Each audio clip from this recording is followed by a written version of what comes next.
Hey everyone, welcome to another episode of Tilted. Today, Brandon, Chip, and I finish up talking about the Crash Insane trilogy with Crash 3 Warped. So load up that Wumpa bazookas and get ready to super spin through the past, present, and the future on this episode of Tilted.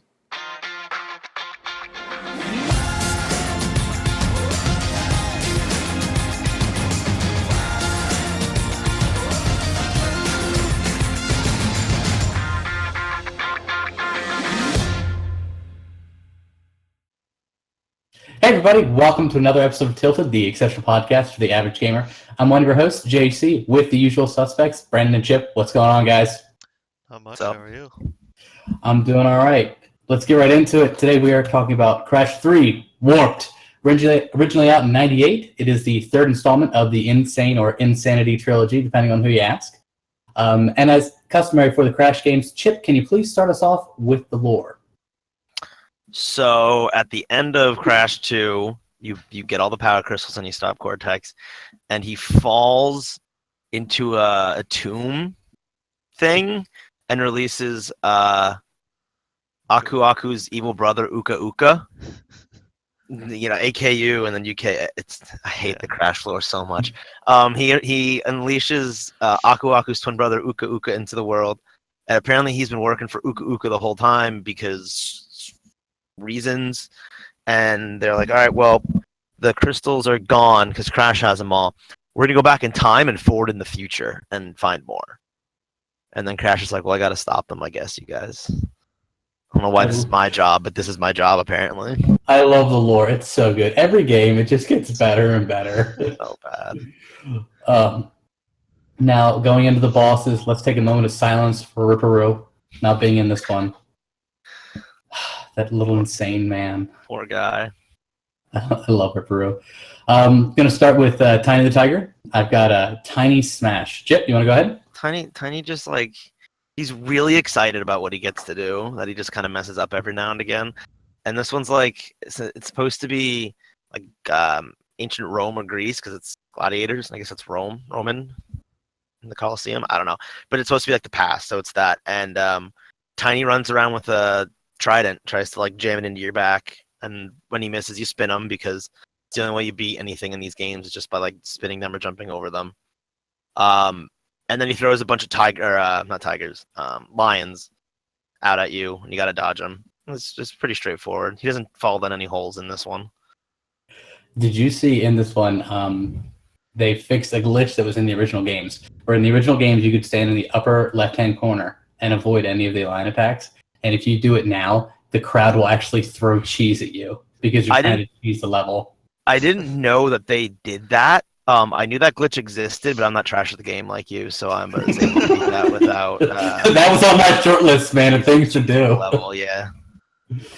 I just thought that was hilarious. Like, I love when developers do stuff like that, where they pay an homage to a remake or something like that, and they just admit that, okay, you're cheesing, that's cool. Like, you can't get hit or hurt by it, and they also fix the hitbox so you can get eaten alive by it if a line comes out of you. Now, going on to the next one, I think one of my favorite characters in the universe is Dingo Dial.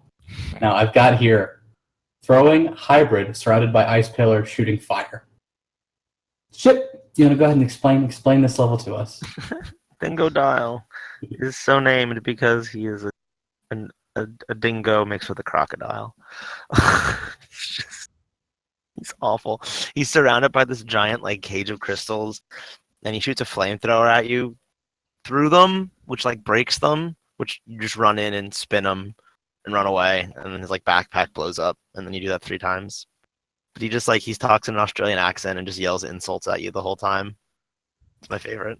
Now, there is another part of the fight where you've got to dodge projectiles, where he shoots a bunch of them in the air. Oh, yeah. So then there's some projectiles coming from the air, and that was a little rough. I think the best part about that is when you beat him, one of the penguins like walks into screen and like jumps on him. I hate this game. Something we did get over, jump over, if you would say, is after you beat each boss, you get a power up. So in the first one, once you beat Tiny, you get the double jump, then Dingo, you get the belly flop. Yes, which is hilarious. I don't know if you've ever actually taken the time to watch how Crash does a belly flop. Once again, I don't think we should be critiquing the physics of Crash Bandicoot, but like you jump and then you stop. You can actually do this before you're on your way down. Then you gain more altitude. Crash like smiles and throws his tongue out. You somehow spin in like a 900, and then you go straight down. I'm like, Crash, I don't know how you're doing this, man, but if you can manipulate physics this way, just go beat Cortex. Like you don't need to find the crystal. Gotta find the crystals, man. Gotta find the crystals. Yeah, it's great. Now for the next one, engine. We are still dealing with one. Oh, yes, I did. Oh, entropy. Excuse me. The Time Lord wannabe. The new guy in the mix who can manipulate. New kid on the block. I hate him. I hate his name. I hate his stupid face. I hate his dumb facial hair. He's just such a stupid boss. He shoots things at you and you just jump over them, and then you just like jump across the platforms and spin them. There's no point. I like how he's all I'm amazing and check me out, and he calls himself like the Time Lord, the Master of Time, and then he shoots attacks at you, and then he gets sleepy, and then he's got to take a minute to rest, and then he makes all the platforms. So he's just like, I'm so amazing. And he's like, but I'm sleepy. I need to rest. And like I was a little like not underwhelming because the game is great in all regards, and that boss fight's really good. But like I remember as a kid, like this is the new bad guy along with Cortex and Uka Uka. This is the guy that he's made this time machine that they use to go back and get the crystals. Like he's this all powerful time guy, and he's the third boss, and he dies pretty quickly, and then you never see him again. There's no like revenge arc for Entropy. You beat him like smack dab in the middle of the game, and then they're like, all right, he's gone. Yeah, I'm sorry. If you're going to sub out Ripperoo for this guy, no, I want a refund. This is ridiculous. Bring back Ripperoo. That's what we need in this game. Hashtag bring back Ripperoo. Hashtag bring back Ripperoo. Let's get it trending, man. Now, in appropriate order, Engine, the spaceship that is still a pain. I hate this guy so much. It's so bad. He's a spaceship or a giant like floating Gundam mech thingy. Every time. And this time Coco is in space fighting him with a little spaceship. You blow up his guns and his missile launchers and blah blah blah blah. And then he turns into a spaceship with more guns. And Coco's like, "How am I gonna fight this thing?" And then what is it? What's the tiger's name? Purah. Purah the tiger's like, "Hey Coco, I have a spaceship too. Let's link up. Let's link up and fight this guy." Not at the beginning. Only once you beat it at a certain amount. Like, yeah. oh, I guess I'm ready to go now. I love. We've got bandicoots in space. We've got tigers in space. Like, this game is so good. Yeah, and then you beat him, and he goes away. I remember for Entropy, you get super spin. Mm-hmm. And for Engine, you get the Wumpa bazooka. Like everything else made sense. Double jump, all right, makes sense. More platforming. Belly flop makes sense. Breaking boxes. Yeah. You could do some fun stuff and get to higher places that sometimes the double jump can't get to if you like angle it right. Mm-hmm. Super spin makes you go over farther distances. More spinning, more jumping, more platforming. Good. And then it's like, oh crap, what do we give him for the fourth power up? Give him a bazooka. Sounds great. Yeah. Can you imagine that pitch meeting they're going through? Yeah. And it's like 30 people in a room at Naughty Dog, and they're like, guys, what do we give him? And then just like some intern is like, a bazooka, and they're all like, yes. No, yes. See, the way I picture it is it's like day 10 of these power-up meetings, and they've been on this for a week, almost a week and a half. They're tired. They haven't done anything but sit in this boardroom and pitch ideas. And like one of the head guys just like hits his coffee. He's like, you know what? I don't care. Give him a damn bazooka. Bazooka. Like it's like absolute desperation. And everyone's like, yes, sir. Yes, let's do that. I always thought as a kid when they had it on PS2, I thought the Wumpa bazooka took away from your current total Wumpa count, mm-hmm.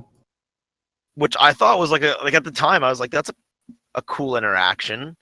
Like, what do you do? You kill enemies, or do you save up for lives? And then I realized that wasn't the case, and it just didn't matter. You had infinite ammo. It's like in Crash 2 when you're fighting engine and you're just throwing the fruit and it's just unlimited fruit. You just yeah, like as many as you want. But yeah, the bazooka's fun. It has like a little laser sight, so you can see where you're aiming. Yeah. Good stuff. Now, next is the Cortex fight, which I think finally lived up to a Cortex fight, as what it should be. Yeah, it was really hard, but not because of Cortex. Yeah, I was like, hear me out. It's not Cortex at all. Is it just me? So I'll paint the picture for this one. So you're in the room, and Cortex is floating on his little flying skateboard and shooting little. It looks like a little flying skateboard, doesn't it? It does. It's like Green Goblin light. Like Green Goblin light. Yeah, and he's just shooting little circles at you, little projectiles, and then when he gets tired or when he runs out and needs to recharge, then he throws out these little mines and then turns his shield off and comes to the ground because that makes sense. It's not that part that's difficult. It's the masks that are fighting, and I don't know if it was just me, but I honestly thought they were trying to get me. Like it just seemed the whole fight. It's like it's Crash and Cortex in a family affair, and we're both just kind of like, should we really be here right now? Because the two masks are locked in. It reminds me of like the Harry Potter Voldemort when their wands get locked, and that just reminds. And they're just like spinning around, so you're trying to dodge them and dodge Cortex stuff. And then you come up and spin Cortex, and you spin him into a little hole in the floor. I tried to jump in because I thought that was the next part of the fight when I beat him. And I will tell you, it is not. Because the fight doesn't end until like 10 seconds after you beat him. Words to the wise. Well, I remember. I'm sorry. Hold on, give me a second. All right. I remember. So that fight in the updated version, the one from Xbox, PlayStation 4, is a lot easier than the original one. There's a lot more visual cues. I think the visual cues are a lot clearer on where they're gonna go and when they're gonna like jump down. Because there's one cycle where they're like up in the air, floating around you, looking at each other, and then they'll settle and like go up and down for a second, and that means like they're gonna land here and fight. So it's easier to figure it out. But in, like the original one for the PS2, there was just nothing. You just gotta pray you were, and it's an RNG type thing. It's not like this, like the cycle of what they do is the same, but like where they do it is different. So you like have to just pray you're in the right spot.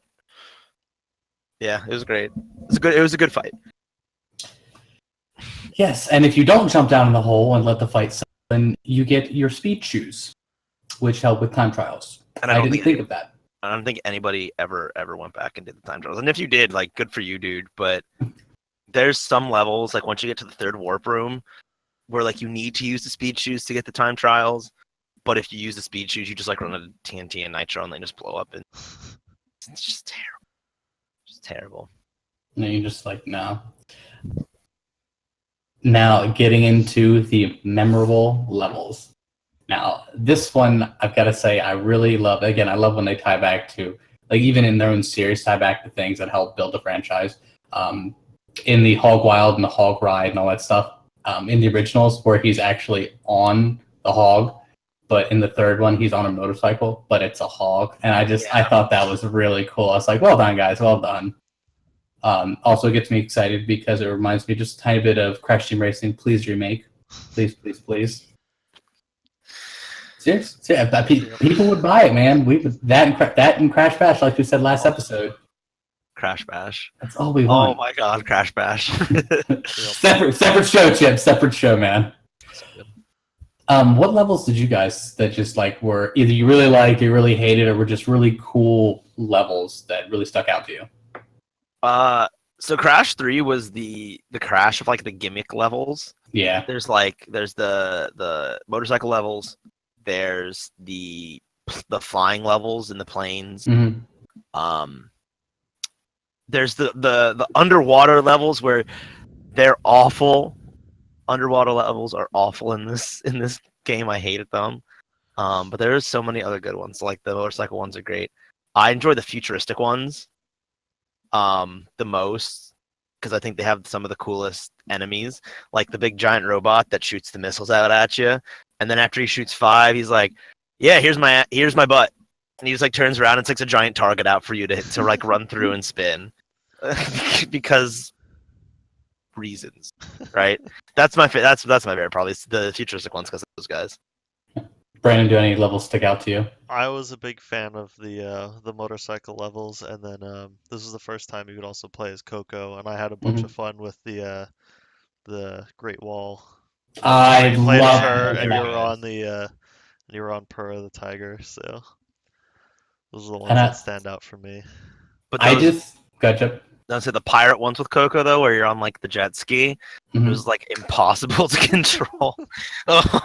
You just go over. My favorite is during those levels, during the jet ski levels, where you go over a ramp and then you see the boat just kind of like going in front of you, and you're gonna hit it, and there's nothing you can do, and you're like, okay, this is. I remember in the original, like, and I think it still happens in the updated ones, but I think they might have toned it down. I'm not 100% sure. I could just be experiencing stupidness, and I'm stupid.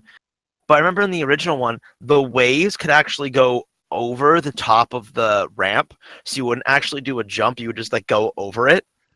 Yeah, And there's always like there's always like nitros in front of those. So, like you go to go off it, and the wave just rolls up, and you just go right over it. And Coco like hits the water, and she just treads water and just turns around and like looks at the camera, like. Yep, she always had a disappointed look whenever you messed up. Going back to the Great Wall of China levels with Purah, I love when you come into the level and Purah's just jumping, just like a dog, when you come up. He's like, "Oh, this is gonna be so fun, guys!" And you're just sorry, at the end when like you finish the level and like you get off and like you hug Purah and like, and it like rubs against Coco's face. It's like, oh god, I love it. It's adorable. Yeah. And then when you die at those levels, when you like kind of flip over and Purah just kind of looks at you and it's like, "This is what we're doing. This is what we're doing."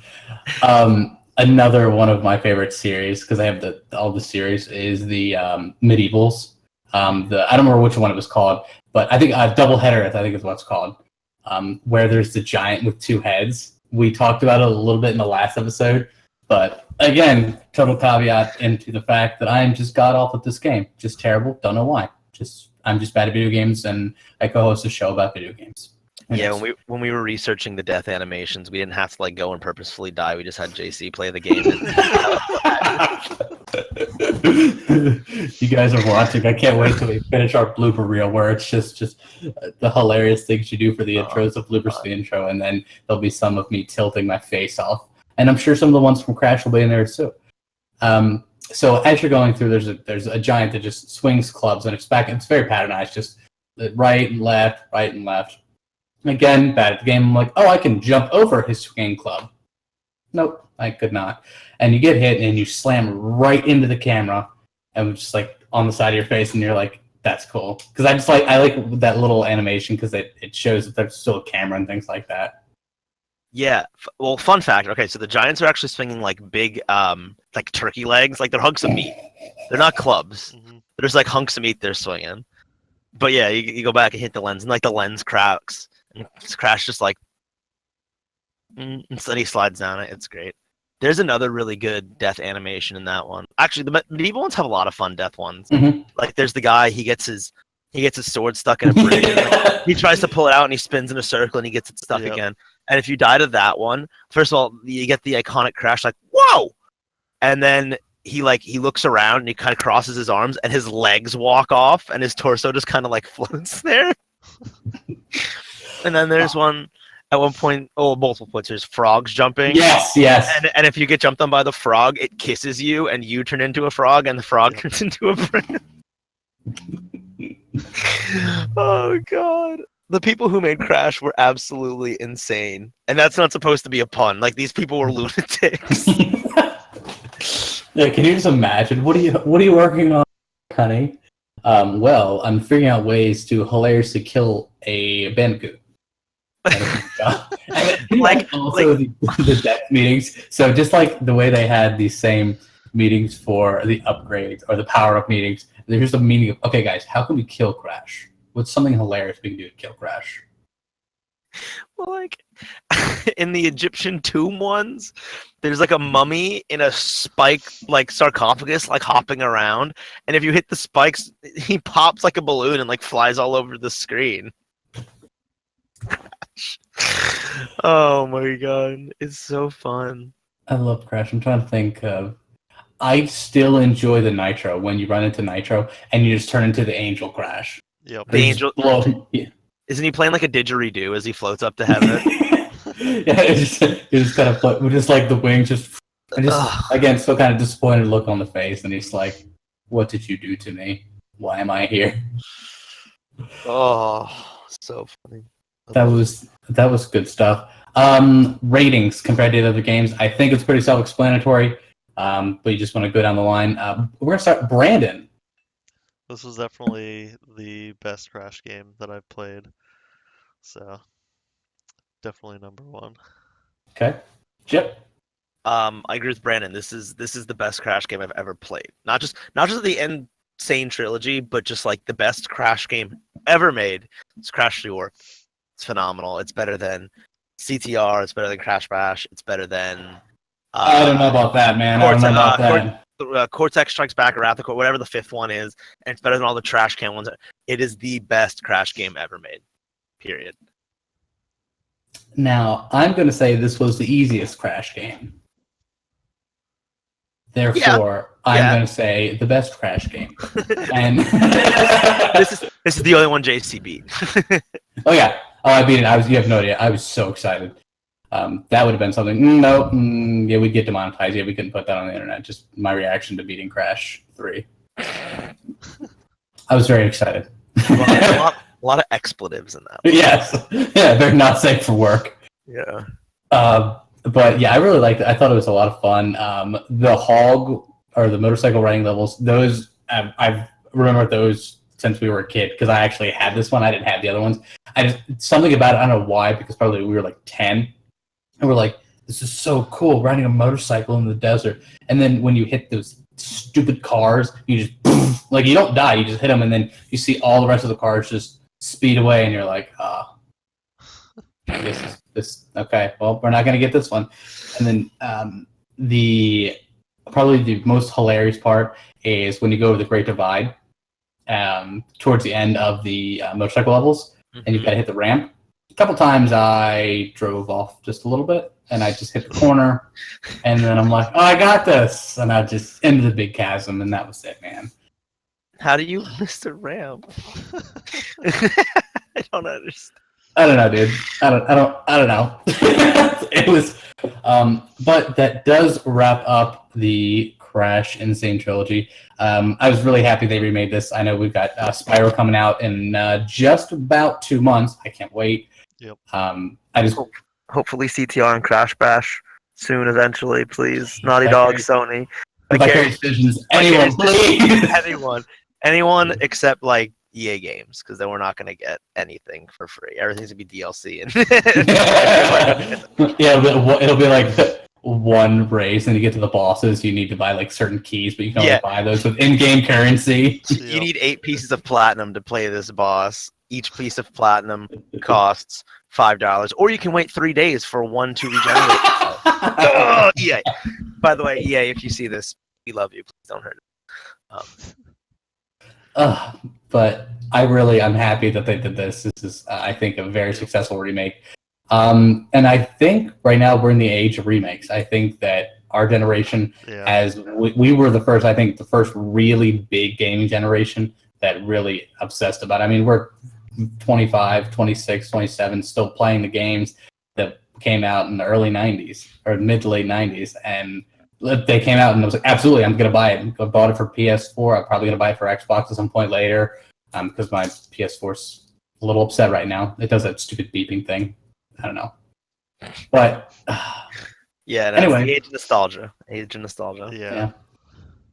Well, everybody, that's all we got for you today. Hope you enjoyed the show. And until next time, take a deep breath, get your emotions under control, or you might just get tilted.